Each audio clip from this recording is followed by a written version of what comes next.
So for a while, Chris was a single dad, and he, still loved being a father, but he was missing that partner in his life. Eventually, he reconnected with someone that he had known when he was younger named Kenzie Hauk. Kenzie was also a single parent, so they really connected on that. There's just so much that they could relate on. And she had 2 young girls, Janessa and Avalyn. They actually moved into this really, really cute little farmhouse, and it seemed as if their family was doing great with the whole blending thing and that the kids were really getting along. Eventually, after they had all moved in together and things had kind of settled, they got pregnant with a child together. So by February of 2009, Kenzie was 8.5 months pregnant, almost ready to give birth to her new son, Christopher. That morning, Chris said he woke up a little bit late, so he kind of had that like frantic, late for work vibe going on. And Kenzie, she was close to having the baby. She's 8.5 months pregnant, and she actually asked if Chris could stay home that day. But he insisted that he had to go to work. He had to be there that day, and he said that he regrets that to this day. So then around 9 a.m., some tree trimmers arrived to the house to do some work on the property. And according to them, they just got to work, started,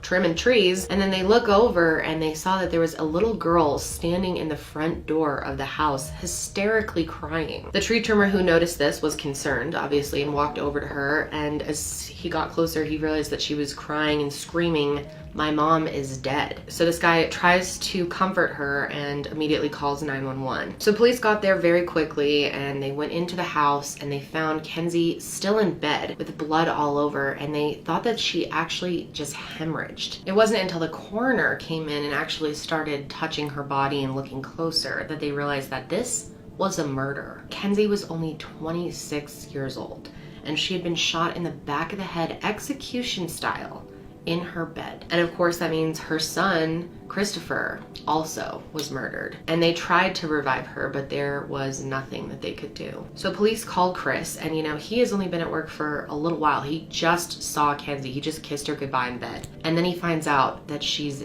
dead. Someone has shot her inside their home. They didn't tell him exactly what had happened. They told him that there was a horrible accident and he needed to come home. So he rushed back, and when he got there, they told him that Kenzie was gone, and so was his unborn child. And Chris was devastated, understandably, and collapsed to the ground. They told me that her and the baby were gone, and I remember collapsing in the yard. I lost it. They said that Chris was just stunned. He was in complete disbelief that this could happen. So of course they thought maybe Chris did it. So they immediately brought him in for questioning. But obviously once they talked to Chris, they were able to rule him out as a suspect pretty quickly. He actually went to work. There's proof that he was at work during all of this. And they even checked his hands for gunpowder residue, and there was none. Chris said that he and Jordan fell asleep in each other's arms, just crying, terribly sad. And he said by some miracle, I think they were so exhausted and just shocked that they fell asleep, but they only were asleep for a little while before the police came back to their house and started pounding on the door at 3:30 in the morning. Chris went downstairs, answered the door, and was really concerned, but hoping that they had some answers for him. But when they opened the door, they said they had an arrest warrant for Jordan, who was 11 years old. But police said that they were confident that they had enough evidence that Jordan killed Kenzie before he went to school that morning in a jealous rage about the newborn baby. They took me to the police barracks, and I was in there, and then they took me straight to the county jail, and I had no idea where I was going. I wasn't with anybody. It was just a bunch of strangers. I didn't understand what was happening. I didn't know where I was at, like what was going on or anything. And Chris, as you can imagine, was just absolutely blown away by this. Like I said, this had never crossed his mind. I was mind blown. Jordan and Kenzie had never had issues in the past. He never knew his son to be violent or, aggressive towards Kenzie in any way. So he was just completely stunned that this was happening. So you're probably wondering, what evidence do the police have that this 11-year-old shot his stepmother and then went to school like nothing happened? So the first bit of evidence that police said pointed to Jordan was the fact that Kenzie was shot with a single shotgun. They said that this was more of a crime of opportunity. Like Jordan saw the gun available, saw that Kenzie was there, saw his dad wasn't home, and decided to do it all at once without thinking about it much, because this is really not an ideal weapon to use to murder someone. When you fire off a shotgun, the bullet breaks up into a bunch of little pieces, so it's not often used in murders. So they figure this is a mistake that a kid would make, that they wouldn't think this through very well. They also believed that this was a gun that was in the house. It was not something that a stranger walked up carrying a huge long rifle up to the house in broad daylight and did this. That just didn't make sense to them. But Chris owned a lot of guns, so there were plenty in the house that Jordan could have used. They had guns of all shapes and sizes. They were super into hunting, and they also had a ton of ammunition. They even found a child-size shotgun that was a gift to Jordan for Christmas that he used for hunting. But the other thing that they were really going off of was the fact that Jordan had changed his story when they interviewed him. The first time they interviewed Jordan, he said that there was a black truck outside of their house in the driveway, and he thought it was just someone that was working on the house. The second time that they interview him, he says that there was someone in the truck and that they were wearing a hat and that they were ducking down. Now, it's totally possible he could have just recalled more details. It could be possible he's recalling things wrong. But this was apparently enough to the police to prove that he's a liar and that he did this, which is kind of crazy. I mean, he's 11 years old. They also brought up the fact that Janessa's interview was different than her first interview. And this was a big deal because when they interviewed Janessa a second time, she said not only did she see her brother messing around with the guns that morning, she also heard a big boom before they left for school, but she completely left this out of the initial interview. Now, to this day, Jordan swears that he never touched the guns that day, but the police believed otherwise. They said that it was jealousy of the baby that would be coming into the family that drove Jordan to kill Kenzie and the baby. Police ended up finding 3 20-gauge shell casings outside of the house, and one of them was found adjacent to the driveway in perfect condition. And police brought up that it's a little odd because when they had an interview with Jordan the second time, he talked about putting his hand into his pocket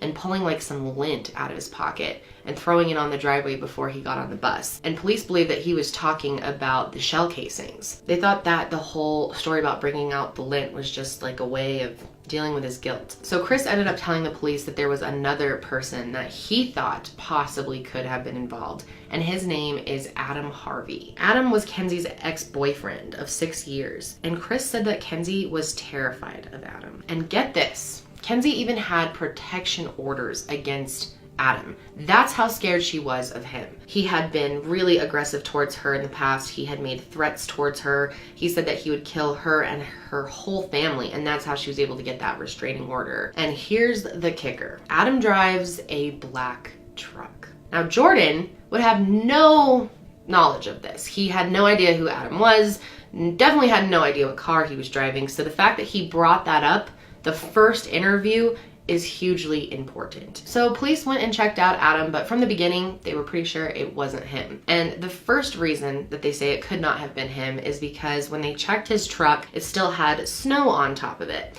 And they think that there's no way he could have driven 20 miles to Kenzie's and 20 miles back and still have snow on top of his truck. And here's something really interesting. When they first start talking to Adam, they realize that Adam had just found out some new information about Kenzie. For years, he was under the impression that he was the father of Adeline, but it turns out that he was not, and he had just found this out. He even expressed to the police how hard this was on him and how devastated he was to find this news out. So could this have been a reason that he would want to kill Kenzie? But Adam was really cooperative with the police, very friendly with them, and he did a polygraph test, and it wasn't long before they ruled him out as a suspect completely. They said that there was just no way it all would have worked out. They said there was a chance that Adam didn't even know where Kenzie lived, and that if he did, he would have to have this timed so perfectly. They said it would have been impossible for him to know that the doors were unlocked, that she was home alone, other than with Adeline, to know that there was a 20-gauge shotgun in the house. And they said with all the guys out there trimming the trees,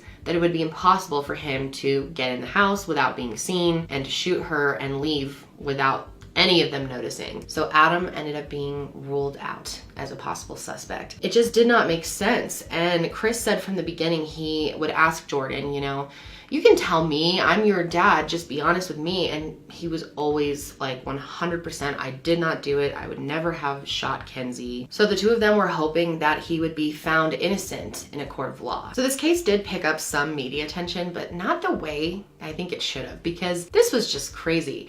If he was convicted, Jordan would be facing life in an adult prison without the possibility possibility of parole. And he would be the youngest ever to be sentenced to life in prison without the possibility of parole. And in my opinion, there was just not nearly enough evidence to make that call. And this was obviously so hard on Jordan mentally, to be away from his family, to be convicted of murder, to be carrying around that guilt when, you know, he may not have even done it. And then it was also hard for Chris because he's trying to be there for his son, but he's also trying to mourn the loss of Kenzie and his unborn child. But he had to stay strong and be there for Jordan and make sure he didn't end up in prison for the rest of his life for a murder he may not have committed. And sadly, Chris ended up losing his job because he was constantly having to leave to drive to this prison to see his son. So it wasn't until August of 2011 that a judge finally ruled that Jordan would not be tried as an adult. When you're tried as a juvenile, it's a much different process. There's a lot of different things in place. And the following year, in 2012, they had the trial, and it actually only lasted 3 days. And it was actually going to be a bench trial, meaning the judge would be making the final decision. There's no jury. And on April 13th, 2012, at only age 14, Jordan was found guilty of double homicide. And this definitely riled up the community. I mean, people just did not think there was enough evidence to be sure that Jordan did this. Jordan's defense team felt like it was very unfair. They were convinced the judge got it wrong and that there was just not enough evidence to prove that Jordan did this. So they decided to take this all the way to the Supreme Court of Pennsylvania. And the biggest thing that they argued to the Supreme Court was that the police were not able to prove that that gun was even the one that was used to kill Kenzie. There was no way to prove that. The real gun might be out there somewhere. Maybe it was someone in a black truck, and maybe they left with the gun that day. That's a very real possibility, and when you have a possibility like that, you can't just convict a child of murdering 2 people and sentence them to the rest of their life in prison on a theory, you know? Without evidence, that's all it is. It's just a theory. Jordan's hands were never even tested for gunshot residue. They never even checked the house for fingerprints. So someone totally could have been in there. The door was just unlocked. There were people working on the property. How can they be so sure that no one else could have come into the house that day and done this? They just can't. There is no way to prove that, which really seems like one of the weakest arguments I've ever heard. So you might be wondering if they ever interviewed Adeline Moore. You know, she was standing in the doorway when they found out that Kenzie was dead. What did she see that morning? What did she hear? Well, it's hard because she was only 4 years old at the time, so she was not interviewed and it couldn't be considered credible anyway.